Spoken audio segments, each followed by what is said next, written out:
पुनः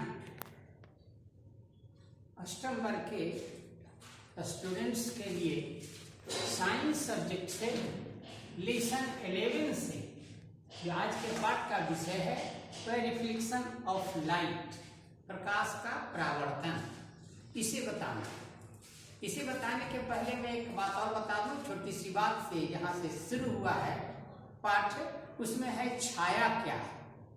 तो जब किसी प्रकाशमान स्रोत के आगे कोई अपारदर्शक वस्तु आती है तो छाया का निर्माण होता है पर्दे पर।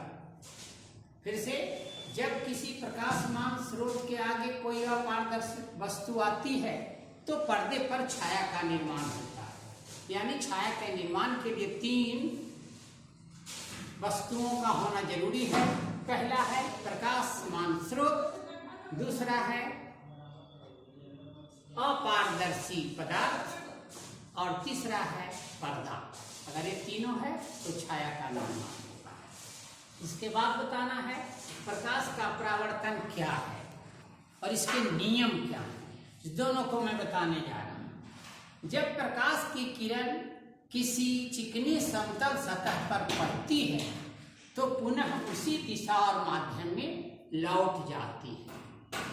इस क्रिया को प्रकाश का परावर्तन या रिफ्लेक्शन ऑफ लाइट कहा जाता है। फिर से समझा जाए प्रकाश के परावर्तन को।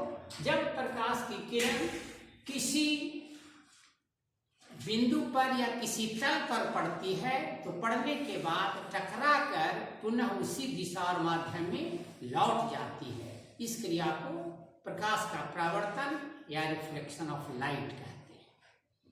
इसमें इसी के आधार पर इसके 2 नियम दिए गए हैं। प्रकाश के परावर्तन के 2 नियम हैं। पहला नियम है आपतित किरण, ये आपतित किरण, परावर्तित किरण और आपतन बिंदु पर डाला गया अभिलंब। ये पहला जो आप देख रहे हैं AO, वो है आपतित किरण। ये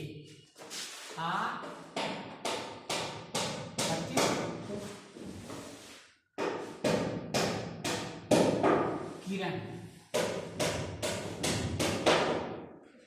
ये जो आ रही है और ये जो लौट रही है टकराकर, उसे कहते हैं परावर्तित किरण। परावर्तित किरण और यह है अभिलंब।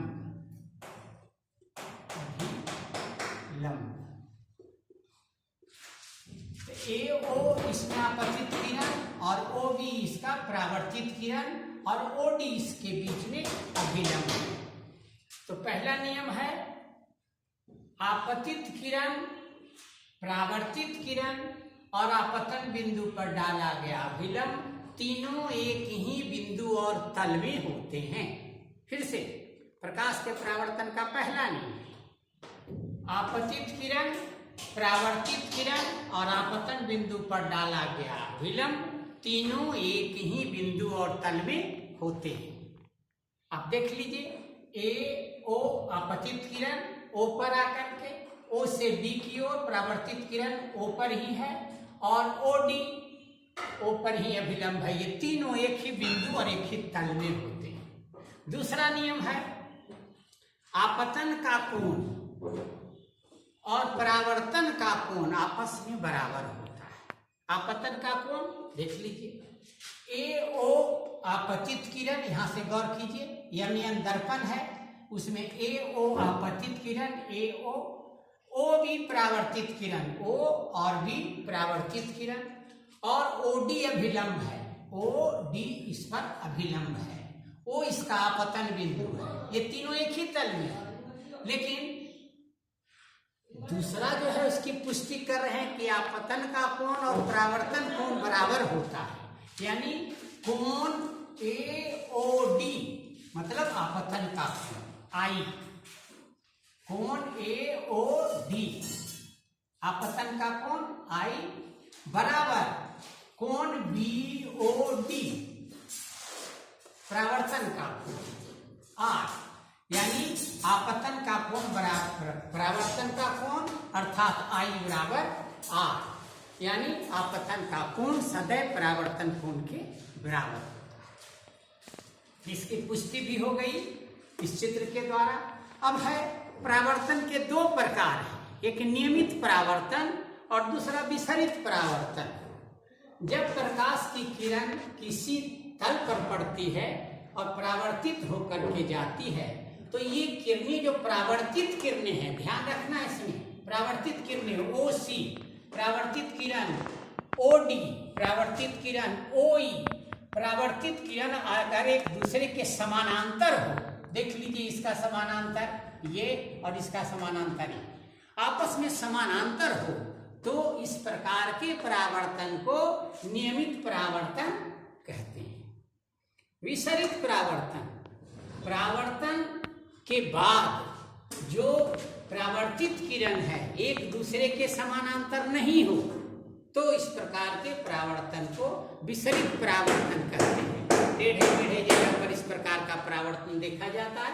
अब देख लीजिए, पहला विसरित परावर्तन में एक परावर्तित किरण ऐसे तो दूसरा ऐसे, एक दूसरे के समानांतर नहीं है, और तीसरा ये ऐसे, कोई भी एक दूसरे के समानांतर नहीं है। तो अगर परावर्तित किरण एक दूसरे के समानांतर नहीं हो तो इस प्रकार के परावर्तन को विसरित परावर्तन कहते हैं। और अगर परावर्तित किरणें एक दूसरे के समानांतर हो, OC, OD, OE सब परावर्तित किरणें एक दूसरे के समानांतर हैं तो ऐसे परावर्तन को नियमित परावर्तन कहते हैं। अगले दिन मैं पुनः प्रकाश से संबंधित कुछ उपकरणों के बारे में आपको बताऊंगा, परिदर्शी, पेरिस्कोप इत्यादि।